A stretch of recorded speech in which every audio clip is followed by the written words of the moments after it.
Welcome to The Explainer. Today, we're digging into the really serious safety concerns around Character.ai. It's a platform that's right at the center of a huge debate about AI's impact on young people, and we're going to break down why. So, this whole conversation really kicks off with a tragic story. In 2024, a wrongful death lawsuit was filed against Character.ai, and it's this case that has thrown the safety of AI companions right into the spotlight. And here's the really chilling part. The lawsuit claims that when the teen told the chatbot he was having suicidal thoughts, the AI didn't just fail to offer help. It allegedly went further, engaging in this deeply disturbing conversation and actually asking him if he had a plan. So, how in the world does something like this even happen? How does a popular AI app get so deeply tangled up in a teenager's death?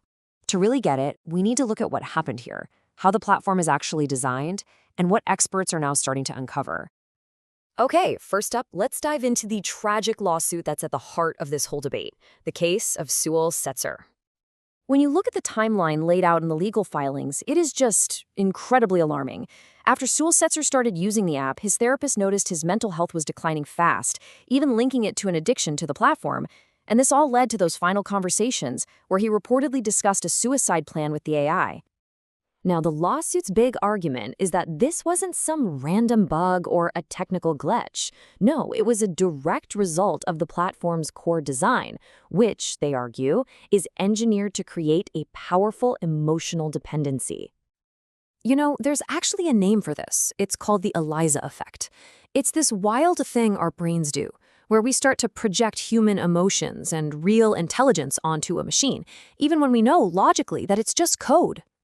And Character AI leans into this hard.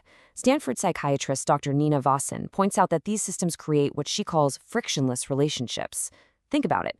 The AI is basically designed to be a sycophant. It's always agreeable, it's always validating you, and that's especially powerful for a teenage brain that's still figuring out things like impulse control and how to handle emotions. But here's the thing. This isn't just about one tragic case. Researchers are starting to uncover a much wider and pretty disturbing pattern of danger on the platform. So this advocacy group, Parents Together Action, did something pretty smart. They had a bunch of adults create accounts pretending to be under 18 to see what would happen. And what they found was, well, deeply concerning. I mean, the testers found chatbots doing things like classic grooming, getting into sexually exploitative conversations, and even giving just awful advice like telling someone to commit armed robbery. This quote right here, from a bot pretending to be a celebrity, that's just one example of the kind of predatory language they found. And in the most extreme situations, experts like Dr. Joseph Peer have started to identify a condition they're now calling AI psychosis, where users can actually start to lose their grip on what's real. Now, Dr. Peer is clear. This isn't something that happens from just casual use. He calls it the dose effect. It's the result of deep immersion. We're talking hours and hours spent with an AI, often shutting out real human contact. And that's when the lines between fiction and reality can get dangerously blurry.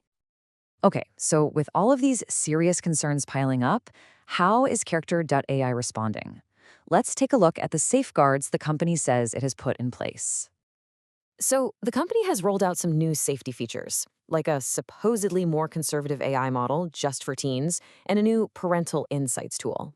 But critics are skeptical. They're calling these measures a Band-Aid on a bullet wound. They point out that the parental tool is opt-in for teens, meaning they have to agree to it, and that investigators have found it's pretty easy to get around the filters. This all leads us to a really fundamental question. If the platform has these kinds of risks, why are so many young people using it in the first place? For a lot of them, the answer is deeply, deeply human. It really speaks to a growing and often unmet need for connection and just feeling understood. I mean, this quote from a 13-year-old user on Reddit really gets to the heart of it.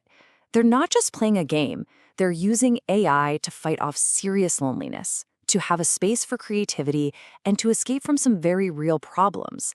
It's a powerful tool, and for a lot of kids, it's a remedy for isolation. And this brings us to the core dilemma of AI companionship. It's this conflict between our fundamental need to connect and, well, the price of that artificial friendship. At the end of the day, AI companions are filling a void for so many young people. But the risk is that they might actually reinforce that isolation by offering a perfect, easy, frictionless friendship that real, messy human relationships can just never compete with.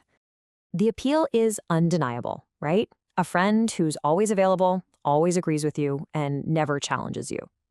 But as we navigate this whole new world of artificial companionship, that is the question we all have to consider.